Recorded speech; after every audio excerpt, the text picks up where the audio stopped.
आज हमारे पास शुरुआत में बहुत सारी खबरें जो देश भर में एसआईआर की ड्राइव चल रही है उससे जुड़ी हुई हैं, और इसके अलावा जो उत्तर प्रदेश में खास तौर पर डिटेंशन सेंटर बनाए जा रहे हैं बांग्लादेशी और रोहिंग्याई अवैध घुसपैठियों को पकड़कर रखने के लिए, उससे जुड़ी हुई।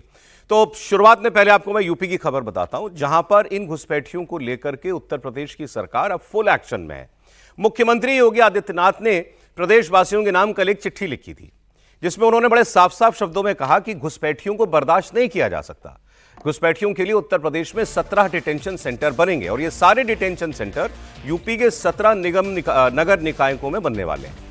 मुख्यमंत्री योगी आदित्यनाथ ने कहा कि संसाधनों पर अधिकार हमारे नागरिकों का है, घुसपैठियों का नहीं है। योजनाओं के जरिए वंचितों को मिलने वाले लाभ को बंटने नहीं दिया जा सकता, और वो भी उनके साथ जो हमारे देश के ही नहीं है, हमारे नागरिक ही नहीं है। मुख्यमंत्री योगी ने घुसपैठियों पर लगाम लगाने के लिए जनता से सहयोग की अपील की। मुख्यमंत्री योगी ने कहा कि किसी भी शख्स को पूरी पहचान होने के बाद ही लोग अपने यहां काम पर रखें, और सरकार ने डिटेंशन सेंटर बनाने का जो निर्देश जारी किया है उस पर अब काम शुरू हो चुका है। तो योगी आदित्यनाथ जी दरअसल एक जनमानस तैयार कर रहे हैं कि एक बड़ा काम अब उत्तर प्रदेश में हम करेंगे और उसमें आपका सहयोग चाहिए। अब जैसे गाजियाबाद के नंदग्राम मॉडल पर मेरठ में डिटेंशन सेंटर बनाने के काम शुरू हो गया है। ये सिर्फ वोटर लिस्ट के इंटेंसिव रिवीजन का काम नहीं है, ये दरअसल उत्तर प्रदेश के पूर्व नागरिकों का शुद्धिकरण का काम है। लखनऊ से लेकर बुलंदशहर, वाराणसी, कानपुर, आगरा, मेरठ और तमाम शहरों में ये वेरिफिकेशन की ड्राइव चल रही है। तो दो काम एक साथ हो रहे हैं। एक तो एसआईआर का काम जो चुनाव आयोग कर रहा है, जिसमें वो देख रहा है कि कौन वोटर है और कौन नहीं है, और दूसरा काम यूपी की सरकार कर रही है ये देखने के लिए कि कौन हमारा नागरिक है और कौन नहीं है, और केवल उनकी पहचान करना नहीं, उनको पकड़ना और उसके बाद उनका सारा डेटा निकालना, ये कब आए, कब से रह रहे हैं, कहां कहां रहे देश में या यूपी में, कहां कहां रहे, क्या काम किया, मूल रूप से कहां के हैं, फिर इनका वेरिफिकेशन करवाना। और उसके जब तक वो नहीं हो जाता, जब तक इनके मूल देश भेजने की व्यवस्था नहीं हो जाती, तब तक इनको रखने के लिए तमाम जगहों पर ये डिटेंशन सेंटर बनाना बहुत बड़ा काम है। अब आपको मैं एक एक करके उत्तर प्रदेश के शहरों की तस्वीरें दिखाता हूं जहां पर ये ग्राउंड पर वेरिफिकेशन ड्राइव चलाई जा रही है। सबसे पहले मेरठ की तस्वीर देखिए। यहां पर 6,500 संदिग्ध लोगों की पहचान की गई है। इनमें से 3200 लोगों की पहचान जो है वो डाउटफुल बताई जा रही है, मतलब 6,500 लोग शॉर्टलिस्ट किए गए। इसमें माना जा रहा है कि करीब 3,000 साढ़े 3,000 लोग ये डाउटफुल हैं, जिन लोगों के अवैध रूप से यहां पर रहने की या घुसपैठ करके आने की सरकार तस्दीक कराएगी। इसकी जब पुष्टि हो जाएगी तो आगे काम करेगी, और फिर उनके लिए सरकार ने डिटेंशन सेंटर बनाने का निर्देश दे दिया। इसके लिए मेरठ प्रशासन बड़ी तेजी से काम कर रहा है। 500 लोगों की क्षमता वाला फिलहाल फौरी तौर पर एक डिटेंशन सेंटर यहां पर तैयार किया जाएगा। तो पहले यहां कैसे चल रही है मेरठ में ये ड्राइव, जरा थोड़ा सुनिए आप। तुम्हारे नाम 4 आधार कार्ड और कहाँ तुम्हारा आधार कार्ड यही है क्या तुम्हारा घर? ओरिजिनल आधार कार्ड। हाँ बोल लू। सैन उम्र चलो यही दिखा। कहाँ के रहने वाले हो? कहाँ के? कितनी झोपड़ी तुम्हारे पास? यह 7। तुम्हारे नाम 4 हैं? ना झोपड़ी। अरे तुम्हारी कितनी है? तुम्हारी उम्र कितनी है? आधार कार्ड और कहाँ तुम्हारा? आधार कार्ड। अगली तस्वीर आपको कानपुर की दिखाते हैं। कानपुर में भी verification drive full action mode में चल रहा है। लगातार लोगों से उनके कागज मांगे जा रहे हैं, डॉक्यूमेंट्स चेक किए जा रहे हैं। आपके पास तो होगा ना आधार कार्ड? तो किसी में 25 झोपड़ी किसी के पास नहीं है। मोबाइल में लगे रहे आधार कार्ड, हमारे आधार कार्ड गिर गया। आधार कार्ड अच्छा, अब इसी को लेकर इस वक्त लोकसभा में अखिलेश यादव बात कर रहे हैं, यही डिटेंशन सेंटर, एसआईआर और घुसपैठियों की जांच को लेकर। जरा सुनते हैं। पूरा पुलिस प्रशासन, भारतीय जनता पार्टी की सरकार ये कोशिश में लगी थी कि मतदाता बाहर ना निकले, और पहली बार भारतीय जनता पार्टी वहां से चुनाव लोकसभा का जीती।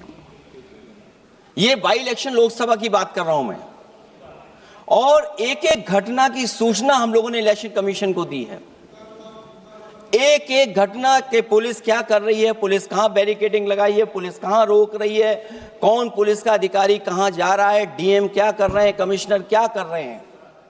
और उसके बावजूद भी इलेक्शन कमीशन ने एक भी किसी के खिलाफ कार्रवाई नहीं की।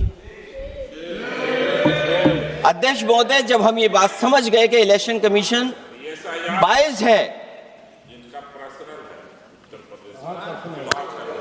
अध्यक्ष महोदय, ये जो नए नए लोग इधर से उधर खिसक गए हैं, या ना बोले तो अच्छा ही है। एक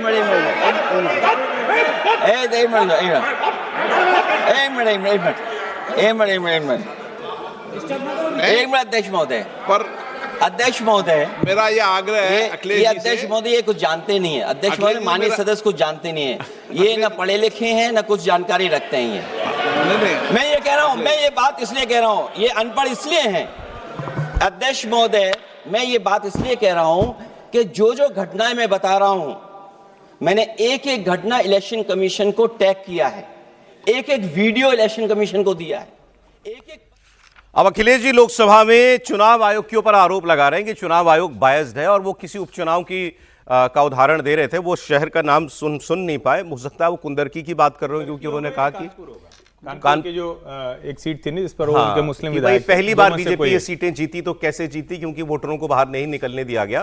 तो वो चुनाव आयोग की निष्पक्षता पर सवाल उठा रहे थे। हम आपको बता रहे थे कि घुसपैठियों की धरपकड़ के लिए कैसे उत्तर प्रदेश के अलग अलग शहरों में डिटेंशन सेंटर भी बनने शुरू हो गए और उसकी ड्राइव चल रही है। जैसे बुलंदशहर में रोजाना वहां एक वेरिफिकेशन ड्राइव इस वक्त चलती है और संदिग्धों की पहचान करके उनकी डिटेल चेक की जाती है, और यहां भी एक डिटेंशन सेंटर बनाया जाना है। देखिए, एक चेक जो एक चेक कर गए, कहाँ के रहने वाले हैं? के रहने वाले बस वो लिखना, कहाँ के रहने वाले, मोबाइल नंबर रहेगा, सब बता रहा मोबाइल नंबर, ठीक है, सबके चाहिए। एक चेक जो एक चेक कर गए, ठीक है भाई, एक चेक करके हर घर सीधा। अब एक मुजफ्फरनगर की तस्वीर भी देख लीजिए। यहाँ पुलिस ने सड़क किनारे झुग्गी झोपड़ियां डालकर रहने वाले लोगों को बुला करके उनका डॉक्यूमेंट मांगा, उनसे पूछताछ की। आधार कार्ड, सब राशन कार्ड, सब कुछ। मेरे तो विकलांग का सारा कुछ पूरा बना हुआ है। इसकी सर्टिफिकेट है बनी हुई। राजू कौन है? नहीं तो हूँ। अच्छा, एक काम बड़ी मेहनत का है, क्योंकि अब जाहिर है बहुत से लोग तो हमको भी देखने में लग रहे हैं कि भाई ये बाहरी नहीं हो सकते, ये स्थानीय होंगे या किसी और शहर से आकर के बस गए होंगे। इनके बीच में पता करना कि कौन हमारे देश का ही नहीं है। लखनऊ में तो मेयर सुषमा खरकवाल वो लगातार रोज ग्राउंड पर जा रही हैं और लोगों के दस्तावेज वो चेक कर रही हैं। तस्वीर एक बार पहले भी हमने आपको इनकी दिखाई थी। फिर ये अल्टीमेटम भी देती हैं, इतने दिन है ये जगह छोड़ करके तुम चले जाओ। अच्छा, अखिलेश यादव ने इस ड्राइव पर भी बोला था। अभी तो मैंने आपको उनका पार्लियामेंट का स्पीच थोड़ी सी सुनवाई थी। आप अखिलेश यादव ने इन सब मामलों पर क्या बयान दिया था वो देख लीजिए। हमारी पार्टी सबसे बड़ी पार्टी उभर करके आई 2024 में, और उसका परिणाम यह है कि हमें वो फेस करना पड़ रहा है एसआईआर के बारे में। और आप लोगों को अगर याद हो, जब अयोध्या का चुनाव हुआ था मिल्कीपुर का, मैंने बाकायदा नाम पढ़े थे आपके सामने, और नाम पढ़ करके बताया था कि ये अधिकारी हैं जिनकी वजह से हम चुनाव हारे हैं। जहां चुनाव सुधार की ज़रूरत है, चुनाव आयोग को अपने आप में एसआईआर कराना चाहिए कि आखिरकार ये गलतियां कमियां कैसे छूट गईं। तो अभी असली एसआईआर अगर किसी का होने की ज़रूरत है तो वो चुनाव आयोग की खुद है। रिफॉर्म ऐप का मुझे नहीं पता किसने बनाया है, ऐप तो बीजेपी बता सकती है कि ऐप किसने बनाया होगा। जो मैपिंग का तरीका अपनाया है इन्होंने ऐप के माध्यम से, सुनने में आ रहा है कि 5 करोड़ वोटरों को दोबारा फॉर्म भरना पड़ेगा। ये सामान्य घटना नहीं है उत्तर प्रदेश की।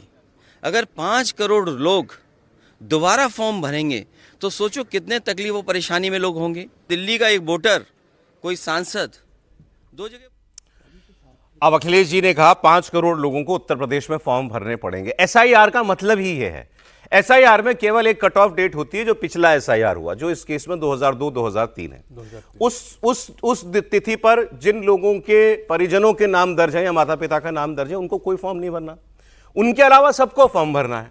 बिहार में भी लोगों ने यही किया है। उत्तर प्रदेश में आबादी ज्यादा है, वोटर ज्यादा है, तो हो सकता है उत्तर प्रदेश में ज्यादा लोगों को फॉर्म भरना पड़ेगा।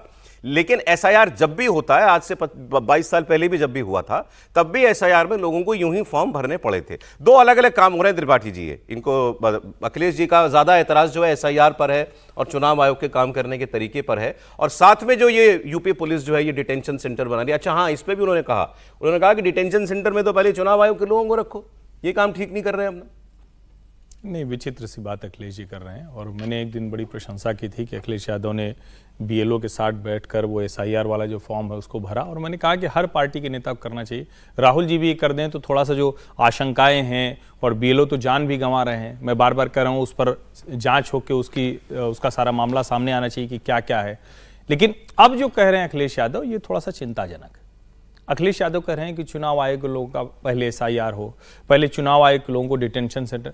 एसआईआर चुनाव आयोग के लोगों का भी होगा, मतलब ये पॉसिबल ही नहीं है कि चुनाव, मतलब इतनी सामान्य समझ तो सबको होती है, चुनाव आयोग का जो व्यक्ति है वो बिना एसआईआर के मतदाता सूची में नहीं रह सकता है, नंबर 1। दूसरा, जब हम कह रहे हैं कि उनको डिटेंशन सेंटर में डालो तो हम खतरनाक बात कर रहे हैं। हम क्या ये कह रहे हैं कि चुनाव आयोग के जितने लोग हैं वो लोग सब घुसपैठिए हैं? क्योंकि ये डिटेंशन सेंटर इसलिए बन रहा है कि हम पहचान करेंगे जो हमारे देश का नागरिक नहीं होगा उसे हम डिटेंशन सेंटर में डालेंगे। इससे बचना चाहिए अखिलेश जी को। वो 111 विधायक और 37 सांसदों वाली पार्टी के मुखिया हैं, उनको ये काम नहीं करना चाहिए था। और एक जो सबसे जरूरी बात है, जब इस तरह का अभियान चलता है तो वैसे ही पुलिस बहुत दबाव में होती है, वैसे ही आपको जो पहचान करनी हो बहुत कठिन होता है। आपने ही बताया भाई, सही बात है, एक जगह से दूसरी जगह जो झुग्गी किनारे रह रहा हो कैसे पकड़ेंगे, वो उसी तरह से खोजने की कोशिश भी कर रहे हैं। अगर उसमें जो मुख्य विपक्षी पार्टी का नेता है इस तरह के बयान देगा, इस तरह की कोशिश करेगा, तो ये थोड़ा सा केओस वाली स्थिति होगी। इससे अखिलेश जी को बचना। लेकिन मैं आपको एसआईआर का एक साइड इफेक्ट बताता हूं जो बीजेपी के लिए एक प्रॉब्लम बन गया है, खासकर उत्तर प्रदेश के अंदर। अभी आपने देखा था बंगाल में क्या साइड इफेक्ट हुआ एसआईआर का, कि घुसपैठियों को लगा कि हमको पुलिस पकड़ लेगी एसआईआर में अगर हम फॉर्म भर के देंगे तो हम जो बहुत सारे लोग, हजारों लोग जो हैं बॉर्डर पर पहुंच गए, खुद ही बता रहे हैं कि हम बांग्लादेश से अवैध रूप से आए थे, हम वापस जा रहे हैं। ये वहां का साइड इफेक्ट था। बीजेपी किस साइड इफेक्ट से चिंता में है वो मैं आपको बताता हूं। बड़ी संख्या में उत्तर प्रदेश में काम हो रहा है एसआईआर के बीच में, शहरी मतदाता अपना वोट शहर से हटाकर गांव के पते पर ट्रांसफर करवा ले रहे हैं, और शहर का वोट जो है बीजेपी का कोर वोट है, और बीजेपी को यह बेस अब कमजोर होता हुआ दिखाई दे रहा है। बीजेपी को लगातार शहरी क्षेत्रों से अच्छी कामयाबी मिलती रही है। 2024 का लोकसभा चुनाव जब बीजेपी का प्रदर्शन खराब था, उसमें भी 17 शहरी सीटों में से 12 बीजेपी जीत गई थी। तो शहर का वोट इसके लिए इतना इंपॉर्टेंट है। 2022 की विधानसभा चुनाव में 86 शहरी सीटों में से 65 बीजेपी जीती थी। नगर निकाय चुनाव में 2023 में सारी 17 मेयर सीटों पर बीजेपी ने जीत दर्ज की। अब ऐसे में शहरी वोटर का गांव जाना यह सीधे तौर पर बीजेपी के चुनावी गणित को प्रभावित कर सकता है। अब यह हो क्यों रहा है? यूपी एसआईआर के दौरान शहरी वोटरों के गांव की तरफ पलायन का एक बड़ा कारण प्रॉपर्टी का डर है। दरअसल लोगों को अब ये पता नहीं, इसकी जरूरत होनी नहीं चाहिए। लोगों को ये लग रहा है कि हमारे परिवारों की जो शहर में बस गए आकर के, लेकिन मूलतः गांव से आए, कोई 100 किलोमीटर दूर से, कोई 200 किलोमीटर दूर से, वहां उनकी पुश्तैनी जमीन है, जमीन भी होगा, मकान भी होगा। अब लोगों को यह डर आ गया अंदर कि अगर हमने गांव में वोट नहीं बनवाया तो हमारी जमीन का, हमारे प्रॉपर्टी का मालिकाना हक जो गांव में है वो कमजोर ना हो जाए या वो चला ना जाए। ये डर है, इसकी कोई वजह नहीं है, लेकिन एक लोगों में भावना आ गई। ये अफवाहें होती हैं जो बाय माउथ ट्रैवल कर जाती हैं बड़ी ज्यादा। अब इसका असर देखिए आप, लखनऊ के 21,73,000 वोटरों में से करीब 10 से 12% वोटर, मतलब 2,60,000 वोटर, उनका फॉर्म वापस नहीं आया। ये पता कैसे लगा बीजेपी को कि ऐसा हो रहा है? एसआईआर में लाखों लोगों के फॉर्म वापस नहीं आए। शहर में इतने लोगों के फॉर्म वापस क्यों नहीं आ रहे हैं, किस जगह से नहीं आ रहे हैं? तो पता लगा ये तो वो बूथ है या वो जगह है जहां जो हम बड़े मजबूत हैं। तो अब पता लगा कि जैसे वहां 2.5 लाख से ज्यादा लोगों ने वोट अपना जो है कहा हम सब गांव में बनवाएंगे। लखनऊ में, प्रयागराज में 2 लाख वोटरों ने अपना वोट जो है वो शहर में भर के नहीं दिया फॉर्म, वो गांव के पते पर अपना नया वोट बनवाना चाहते हैं या ट्रांसफर करवाना चाहते हैं। फैजाबाद बीजेपी हार गई थी, ये भी हार गई थी ना, इलाहाबाद की सीट भी, तो प्रयागराज की सीट भी हार गई थी ना। यहाँ अयोध्या में करीब 41,000 लोगों ने जो है वो दूसरा पता चुन लिया है, गांव का पता। ये बीजेपी की चिंता है। अब ये चिंता बीजेपी ने इसको रिकॉग्नाइज कर लिया है। अभी मुख्यमंत्री योगी आदित्यनाथ ने निर्देश दिया कि भाई सारे बीजेपी के एमपी, एमएलए, मंत्री, उप मुख्यमंत्री सब आप ग्राउंड पे जाइए और लोगों को समझाइए कि ये ना करें। अब ये लोग क्या कह रहे हैं, इनके जो बीएलए हैं वो घर घर जाके पूछ रहे हैं आप सब लोग यहीं वोट बनवा रहे हैं? कोई कहता नहीं हम तो गांव में बनवाएंगे। तो उनसे कहते हैं साहब ऐसा करो, या तो ना बनवाओ, और बहुत जरूरी हो तो एक वोट बनवा लो, वहां सब लोगों का वोट ना बनवाए, मतलब सारे परिवार का वोट आप वहां जाकर के ट्रांसफर नहीं कराएं। तो ये अजीबोगरीब एक साइड इफेक्ट उसका हुआ है एसआईआर का, जिसकी शायद बीजेपी को भी इल्म नहीं रहा होगा कि ऐसा होगा। विजय जी, देखिए ये चिंता सब जगह रहती है। एसआईआर को लेकर जो बड़ी चिंता है वो यही है ना, एक तो ज़मीन की है, दूसरा वो राशन कार्ड को लेकर के, राशन कार्ड, और फिर जो सरकार की योजनाएं वो नहीं होंगी। गाँवों में बहुत बार ऐसा होता है कि गाँव में बहुत सारे लोग अपनी योजनाओं का, सरकार की जो लाभकारी योजनाएं होती हैं उनका इस्तेमाल करते हैं, तो वो भी नहीं मिलती हैं। इसलिए वो समझते हैं कि गाँवों में एक तो ये किया जाए, और ज़मीन के जो झगड़े होंगे क्योंकि वहाँ पर आप नहीं हैं, तो मान लो जमीन का बंटवारा भी हो रहा है, तो कहेंगे ये तो है ही नहीं, उनको एज प्रूफ चाहिए कि हम तो यहीं के वोटर हैं। यहीं के वोटर हैं, वोटर से ही प्रूफ होगा ना। तो वो वाली बात है। एसआई अभी उत्तर प्रदेश में एसआईआर शुरू हो गई है, तो मुझे नहीं समझ आई है कि बात हो सकता चला सकते होंगे लीगली, लेकिन जो पहचान है इन्फिल्ट्रेटर्स की, उसका फर्स्ट स्टेप तो एसआईआर ही है। बिल्कुल, एसआईआर से आपको पहचान हो जाएगी तो फिर पुलिस उसको नेक्स्ट स्टेप पर मैं भी आसानी से। जो बात आपने की, क्या ये दोनों ड्राइव्स एक साथ कनेक्टेडली नहीं चलनी चाहिए? हाँ, एसआईआर प्लस ये जो पुलिस कार्रवाई है, लेकिन वो उस जगह जाए ना जहाँ एसआईआर हो गई है और उसमें कुछ कंफ्यूजन लग रहा है, तो पुलिस कर ले तो पुलिस का काम भी आसान हो जाएगा कि पुलिस के लिए कि किस तरह से पहचान करे। और ये तो बात नहीं हुई ना कि आप कह रहे हैं कि पहचानना मुश्किल है। पहचान तो बहुत तरीके से करते हैं, अलग अलग तरीके से, कपड़ों से पहचानते हैं, भाषा से पहचानते हैं, शरीर से पहचानते हैं, तो वो अलग है। लेकिन पहचान तो एसआईआर की हो रही है वोटर कार्ड से, या जो भी आपके पास अधिकार वो है, जितने तरह के प्रमाण पत्र हैं, उन प्रमाण पत्रों में जो 2003 के पहले का मुद्दा, उत्तर प्रदेश में खासतौर से 2003 के पहले के चुनावों को लेकर सारी बात हो रही है, तो वो करना चाहिए। लेकिन मुझे लगता है एसआईआर और इसको साइमल्टेनियस, आप कह रहे हैं कि ये घुसपैठियों को पकड़ने की ड्राइव को एसआईआर से जोड़ देना चाहिए। एसआईआर ही इसका फर्स्ट स्टेप होता है वैसे। जैसे एसआईआर मान पता लगा पुलिस को भाई इस इलाके से पुलिस का काम आसान हो जाएगा, इतने फॉर्म वापस नहीं आए, या इतने लोगों ने फॉर्म, तो वो उनके लिए फर्स्ट स्टेप में अपने आप ही आइडेंटिफाई हो गए, उस पर काम करें। और उसके बाद होम मिनिस्ट्री देखेगी आगे के डिटेंशन सेंटर में कौन जा सकता है कौन नहीं जा सकता, वो काम तो नेक्स्ट स्टेप का है कि सर। अब एक और बड़ी खबर मैं आपको देता हूं आज की। दिल्ली की राउज एवेन्यू कोर्ट ने सोनिया गांधी का वोटर लिस्ट में नाम होने के मामले में एक बड़ा फैसला लिया है। अदालत ने कांग्रेस के पूर्व अध्यक्ष के खिलाफ कथित रूप से बिना भारतीय नागरिकता लिए वोटर लिस्ट में नाम दर्ज कराने का मामला जो है उन पर दर्ज था, और इसमें दिल्ली पुलिस को उन्होंने नोटिस जारी किया है। उन्हें और दिल्ली पुलिस को, दिल्ली की राउज एवेन्यू कोर्ट ने सोनिया गांधी को और दिल्ली पुलिस को यह नोटिस दिया है। आरोप है कि 30 अप्रैल 1983 को वो भारत की नागरिक बनी, लेकिन इससे 3 साल पहले ही 1980 की मतदाता सूची में उनका नाम पहले से मौजूद है। अब अदालत इस पूरे प्रकरण की अगली सुनवाई 6 जनवरी 2026 को करेगी। ये मामला पिछले कई दिनों से चल रहा है। अब इसमें अदालत की तरफ से ये पहला जो आप कह सकते हैं कदम उठाया गया, नोटिस इशू किया गया सोनिया गांधी को भी और दिल्ली पुलिस को भी कि इस मामले की जांच में आपने अभी तक क्या किया है। मामला बड़ा पजलिंग, बहुत परेशान करने वाला है कि नागरिकता बाद में, वोटर पहले बन जाएं आप। प्रोफेसर साहब, तो राहुल गांधी को जवाब देना चाहिए। कायदे से तो संसद में ही राहुल गांधी को अपनी माताजी के नागरिकता पर ही बोल देनी चाहिए। ये भी बता देना चाहिए कि जब 1971 था तो उस समय श्रीमती सोनिया गांधी जी क्या ये अफवाह है या सच्चाई है कि 1971 के युद्ध के समय श्रीमती सोनिया गांधी और राहुल गांधी दोनों इटली के दूतावास में रह रहे थे, प्रधानमंत्री आवास में नहीं रहते? ऐसी क्या मजबूरी थी? इसके बारे में भी जनता को बता देते कि भाई ये अफवाह है या नहीं जान रहा है। ये बहुत गंभीर मुद्दा है, इसलिए कि एक विदेशी नागरिक, मैं इससे बार बार ये बात कहता हूँ घुसपैठियों को लेकर के, बिल क्लिंटन एक व्यक्ति को भारत में राजदूत नियुक्त करना चाहते थे, और उनकी सीनेट ने, वहां के जितने बड़े मामले होते हैं इस प्रकार के अपॉइंटमेंट, सीनेट से अप्रूवल लेना जरूरी होता है, सीनेट ने मना कर दिया।